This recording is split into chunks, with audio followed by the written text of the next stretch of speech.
Si vous n'êtes pas autosuffisant, vous n'avez aucune dignité. Lorsqu'un père doit rentrer le soir à la maison et qu'il n'a aucune graine à mettre dans l'assiette de son fils, il ne peut pas parler de dignité.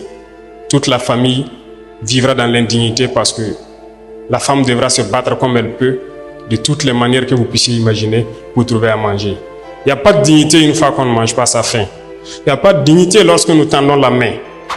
Et voyez-vous cette nouvelle forme donc, de néocolonialisme dont on parle, qui tend donc à ramener notre jeunesse à des mendiants, à des assistés chroniques. Nous nous battons contre cela. Lorsque vous dites à un partenaire qui est prêt peut-être à vous servir de, mobile money jusqu'à 100 milliards, mais lorsque vous dites à ce même partenaire non, servez donc à mobile money 20 milliards et 80 milliards, nous allons faire des projets structurants donc de production agricole pour les jeunes. Ils ne sont pas d'accord. Ça doit nous interpeller. L'objectif, c'est de vous maintenir dans cet assistanat permanent. C'est de vous empêcher de pouvoir de produire de vous-même et de vous en sortir. Et chaque fois, on vous donnera un peu et on vous dira de rester là. N'ayez pas peur d'entreprendre. N'ayez pas peur d'entreprendre, il faut vous lancer. C'est dur, souvent très dur. Vous allez trébucher. Vous allez souvent vous retrouver à genoux. Comme diraient certains, profitez, faites une prière, appuyez sur la paume, relevez-vous et marchez toujours. Ne vous arrêtez jamais. Et même ceux qui ont de l'emploi quelque part, ne vous en tenez pas seulement à votre emploi. Cherchez à investir, cherchez à développer quelque chose d'autre en parallèle.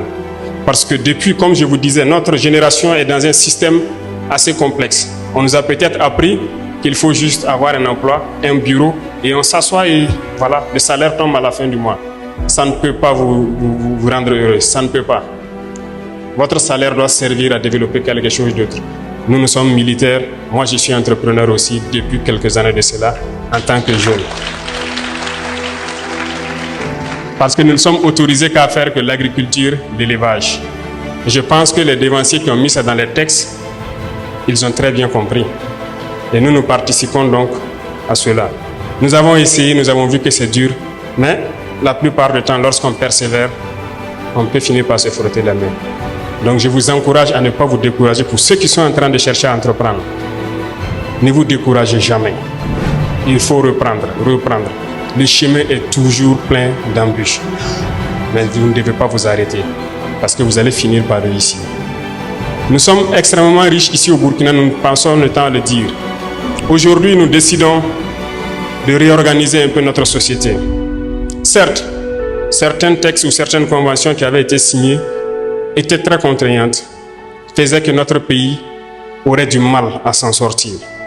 Aujourd'hui, grâce à vous, nous sommes en train de relire beaucoup de textes pour essayer de donner à nos nations ce dont elles doivent mériter. C'est dans ce sens que lorsque nous prenons par exemple le volet de l'orpaillage, votre thème en dit long sur l'employabilité des jeunes en milieu rural, beaucoup de nos jeunes se retrouvent aujourd'hui sur les sites artisanaux de production, dans des conditions les plus pénibles. C'est peut-être ce qui s'est passé en Europe ou en Amérique dans les années 1800, lorsque les hommes rentrent eux-mêmes dans des galeries, qu'ils creusent eux-mêmes pour sortir le minerai. Nos jeunes continuent de vivre cela, au péril de leur vie. Nous essayons aujourd'hui de moderniser un peu. C'est à l'issue de ça que nous avons créé donc la SONASPE, une société qui va se permettre de pouvoir exploiter et de commercialiser nos substances précieuses, notamment l'or. L'or que les jeunes exploitent, que d'autres personnes viennent acheter à vil prix, qui contribue à nourrir le terrorisme, qui sort du pays sans que nous n'ayons aucun contrôle. Nous avons décidé de créer cette société pour essayer de reprendre le contrôle de nos sites miniers et pouvoir permettre aux jeunes qui y sont de produire de façon plus mécanisée et plus respectable. Nous voulons aussi que chaque région puisse produire une spécialité. Ça pourrait être sûrement dans le domaine de l'agriculture parce que nous avons d'immenses potentialités. Nous avons des réserves d'eau naturelles, des lacs un peu partout à travers le pays, des rivières qui coulent et des barrages par-ci par-là, mais qui ne sont pas exploités. Nous sommes en train de vouloir lancer dans chaque région et c'est pour ça que ici je vous annonce qu'il y aura un représentant de chaque région au niveau de la présidence comme chargé de mission. Les gens donc devront prendre les préoccupations de la jeunesse et surtout aussi des femmes qui se battent jour et nuit pour que nous puissions agir de façon progressive là où nous devons agir. Parce que cette lutte que nous avons aujourd'hui contre le terrorisme ne se fait pas uniquement par les armes, mais également par le développement. Tant que la jeunesse n'aura pas d'emploi, elle sera toujours tentée d'aller vers là où c'est facile d'avoir de l'argent. Et c'est ça aussi qu'il faut combattre. Nous avons déjà identifié beaucoup de pôles et que nous allons très bientôt à la sortie de la saison fortifier à travers l'initiative présidentielle, mais aussi à travers le ministère de l'Agriculture qui a une très bonne base de données et que nous avons donné une mission spéciale pour qu'on puisse atteindre l'autosuffisance alimentaire. Au sein de chaque région, donc, nous allons valoriser ces points d'eau et ces réserves que nous avons et nous allons accompagner autant que possible les jeunes. Donc c'est inviter tout le monde à se mettre au travail et à pouvoir redonner donc un autre visage à notre pays.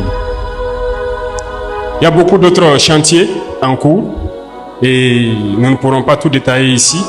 Je pense qu'au fur et à mesure, le ministère va se mettre à l'œuvre pour pouvoir, à travers le Conseil national des jeunes et à travers donc ce complexe que vous allez bâtir, je suppose que ce sera donc l'incubateur majeur qui pourra permettre de répercuter donc toutes les initiatives en faveur des jeunes vers les différentes régions. Peut-être que nous ne serons pas très longs, il y a un champ d'échange à venir, mais je souhaiterais vous dire, et j'insiste dessus, de ne pas avoir peur de risquer. L'entrepreneuriat, c'est du risque. Nous avons élagué tout ce qui est fiscalité autour. C'est un message à l'endroit de vous les jeunes. Initiez quelque chose. N'ayez pas peur de risquer. Pas de risque, pas de plaisir. Risquez, lancez-vous. On vous accompagnera autant qu'on peut. Et pour ceux qui se battent actuellement, nous essayons de faire le maximum possible pour donner tout ce dont ils ont besoin. C'est le lieu pour moi de rendre hommage donc à tous ces jeunes qui se sont engagés sans état d'âme, comme VDP, qui sont aujourd'hui sur le terrain, sous la pluie, sous la brume, dans la boue, partout où on les demande de partir. Ils se battent sur le terrain pour essayer de récupérer nos terres et donner donc à ce pays ce qu'on appelle l'intégrité territoriale.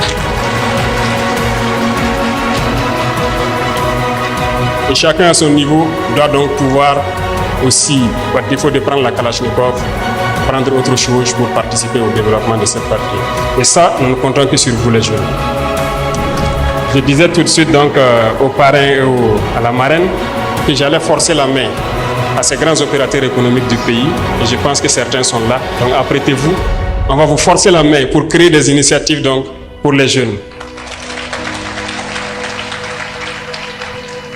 Nous avons donc lancé l'APEC dans ce sens-là pour permettre de créer ce qu'on appelle nos entreprises que nous voulons mettre sur place. Parce que nous le disons, c'est inconcevable que nous puissions ici produire de la tomate et que nous importons de la pâte de tomate. C'est absurde que nous avons tous les produits oléagineux ici et que nous ne puissions pas les transformer.